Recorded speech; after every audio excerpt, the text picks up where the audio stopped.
Hey guys, next week எங்கள் வீட்டில் ஒரு ஃபங்க்ஷன். அதுக்காக நானே, ஹஸ்பண்ட், குட்டி பையன் 3 பேருமே ஷாப்பிங் போயிருந்தோம். நான் பெங்களூரில் எப்போ ஷாப்பிங் போகணும்னு நினச்சாலும் ஃபஸ்ட்டு நான் போக வேண்டிய ப்ளேஸ் இந்த சிவாஜி நகர் தான். ஏன்னா இங்கே சீப் அண்ட் பெஸ்ட்டாக நமக்கு கிடைக்கும்.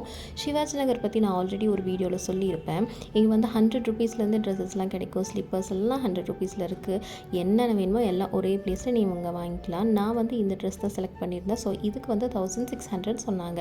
பட் நான் பார்கெயின் பண்ணி எவ்வளோவுக்கு வாங்கியிருப்பேன்னு முடிஞ்சால் கெஸ் பண்ணுங்கள்.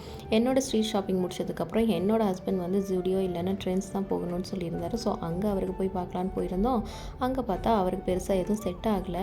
அதனால் அப்படியே அங்கேருந்து கிளம்பிட்டோம். மழை வேறு பெருசாக பெஞ்சிச்சு. ஸோ கொஞ்சம் நேரம் உள்ளே அப்படியே டைம் பண்ணிவிட்டு வெளியே பார்த்தா அப்போயும் மழை நிற்கலங்க, பயங்கர மழை. நாங்கள் ஆல்ரெடி கொஞ்சம் ஷாப்பிங் எல்லாம் முடிச்சிருந்தோம். இது கொஞ்சம் மினி ஷாப்பிங் தான். ஸோ அதனால் கொஞ்சம் டக்குன்னு ஷாப்பிங்கை முடிச்சுட்டு மழையும் வந்ததுனால அப்படியே கிளம்பிட்டோங்க. அவ்வளோதான், எங்களோட ஷாப்பிங் முடிஞ்சிடுச்சு. தேங்க்யூ ஃபார் வாட்சிங்.